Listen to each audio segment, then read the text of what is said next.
Olá a todos, eu sou Ana Maria, do Finance Club UFMG, e é um grupo composto por mim, pelo André, pela Marina e pelo João, e a gente escolheu o setor de shopping para fazer uma análise setorial.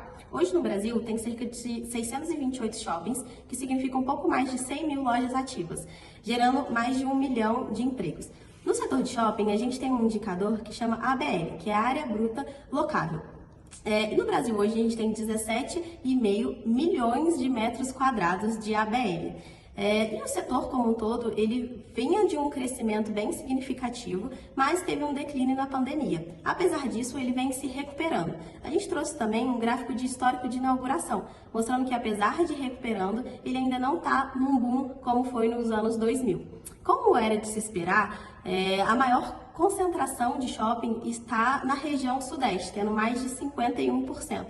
A gente trouxe isso relacionado ali com a ABL, que significa 9,4 milhões de metros quadrados de ABL, né? A gente fez também uma regressão combinando ali o PIB per capita contra a concentração de shopping. Então a gente chegou nessa conclusão, né, que os lugares onde tem a maior concentração de PIB per capita é onde tem a maior concentração de shopping também. Também trouxemos aqui as 3 maiores empresas do setor, que é Iguatemi, Multiplan e também Allos, né, que é a junção de Aliança Sonae mais BR Malls. E a gente trouxe a comparação entre a ABL total e a ABL própria. A própria que são donas dos shoppings e a ABL total inclui também a administração dos shoppings. Entrando um pouco mais no detalhe, a gente trouxe a diferença ali das receitas das empresas, que é basicamente dividida em 3, que é locação, estacionamento e outras. E a gente consegue ver que a maior parte é em locação, mas a receita de estacionamento vem crescendo. Além disso, a gente fez uma análise de inovação do setor. Então, a gente entende que para as empresas inovarem no setor, elas precisam proporcionar experiências únicas aos clientes. Então, a gente consegue ver ali aplicativos que oferecem bônus, até mesmo para estacionamento, ele é benéfico. E também a parte de lojas autônomas, que é no caso do Iguatemi 365. Além disso, a gente também fez uma cadeia de valor, mostrando que a principal benefício da cadeia de valor ali é a aquisição de terreno, imóvel, desenvolvimento de construção, atração de locatário e soluções inteligentes para os seus locais.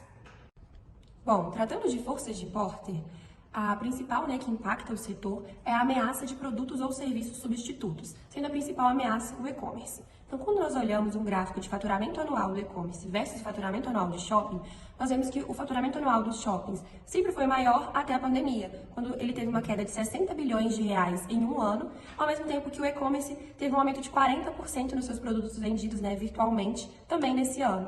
Então, é uma ameaça real até hoje, mesmo com o auge da pandemia já tendo se encerrado, porque até hoje o e-commerce continua muito forte e com o faturamento chegando próximo do faturamento dos shoppings.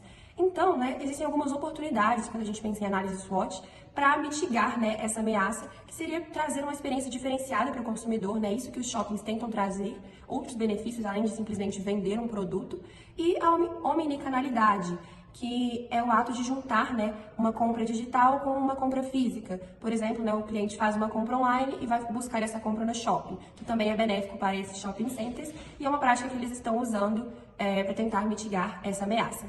Além disso, quando a gente trata de forças, a gente tem uma alta barreira de entrada nesse setor devido ao alto investimento inicial necessário para conseguir construir um shopping, ainda mais um portfólio de shoppings, e também toda uma questão contratual.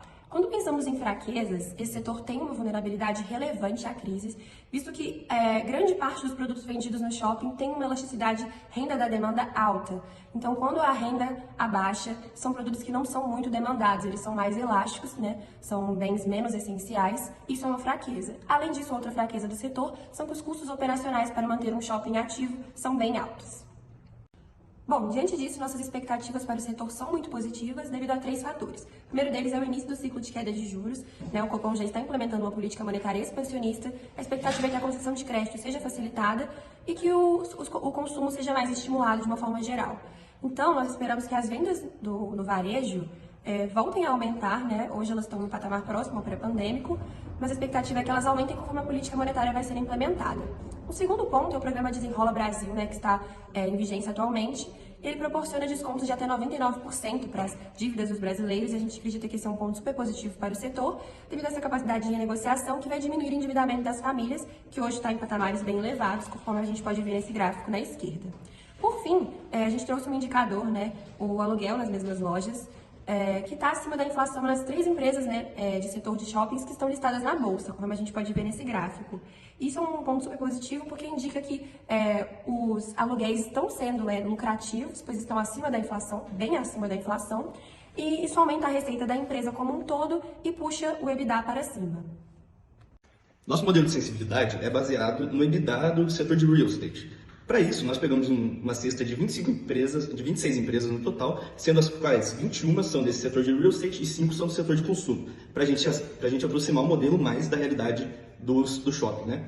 O EBITDA, para a gente medir a correlação dele, rodamos beta endividamento como medida de risco, receita, valor de mercado e ROI, para a gente avaliar a criação de caixa também, junto com o EBITDA, e o PL, que é o preço sobre lucro, para a gente ter ideia da expectativa que o mercado bota sobre a ação da Multiplan toda e como isso se relaciona com a criação de fluxo de caixa dela.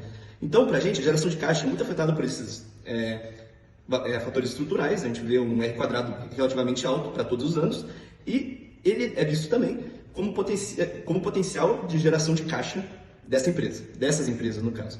Mergulhando na Multiplan, nós temos o FFO, que é o Funds from Operations, que nada mais é do que a criação de caixa, só que mais especificamente para o setor de shopping. Rodamos uma regressão, então, das vendas por metro quadrado pelo FFO, vimos que ele tem sim uma relevante correlação. Isso quer dizer o seguinte, que a geração de caixa da Multiplan está intimamente ligada às vendas por metro quadrado e nós acreditamos que tanto a ABL quanto as vendas de metro quadrado devem crescer mais nos próximos anos. Então a gente acredita muito nesse modelo de mercado que a Multiplan vem tomando.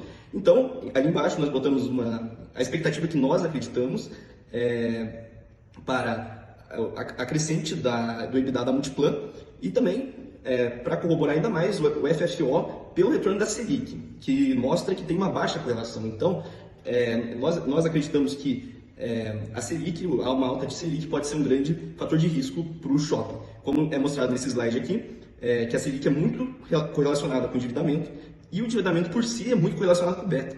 Então, nós temos duas medidas extremamente correlacionadas e são intimamente ligadas também com a criação de caixa, como a gente viu no nosso modelo de regressão.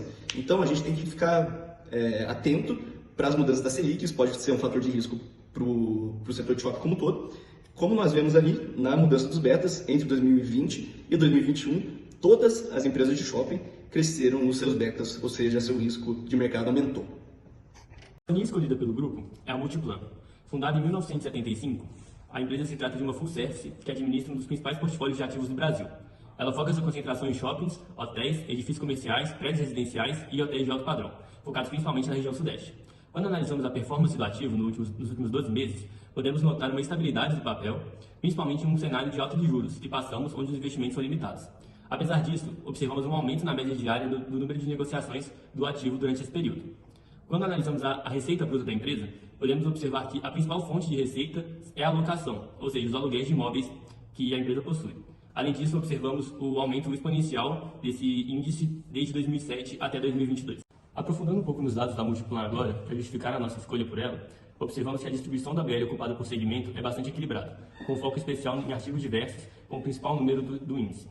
Além disso, observamos uma queda na evolução da dívida líquida sobre o EBITDA, favorecendo o investimento na companhia, além de uma evolução financeira da receita líquida durante os últimos anos, ao pegarmos a análise desde 2007 da empresa. Além disso, podemos falar também sobre os recordes alcançados pela companhia no terceiro trimestre de 2023, em comparação ao terceiro trimestre de 2022, em especial ao lucro líquido, onde a companhia alcançou 40,5% a mais em comparação ao mesmo trimestre do ano anterior. Entrando um pouco sobre a parte ESG da Multiplan, no pilar ambiental, ela tem estratégia de produção própria de energia, de cuidar da biodiversidade através da manutenção de parques perto dos shoppings, de reuso da água e também de uso de materiais e resíduos recicláveis. Além disso, a Multiplan está presente dentro do Índice de Carbono Eficiente da B3 e ela teve um destaque bem interessante em relação ao segundo trimestre de 2023, que foi que o Parque Jacaré-Paguá recebeu o certificado de LEED. Por fim, analisamos o valuation da empresa e estamos com a recomendação de compra com o preço-alvo de 33, com upside de 27%.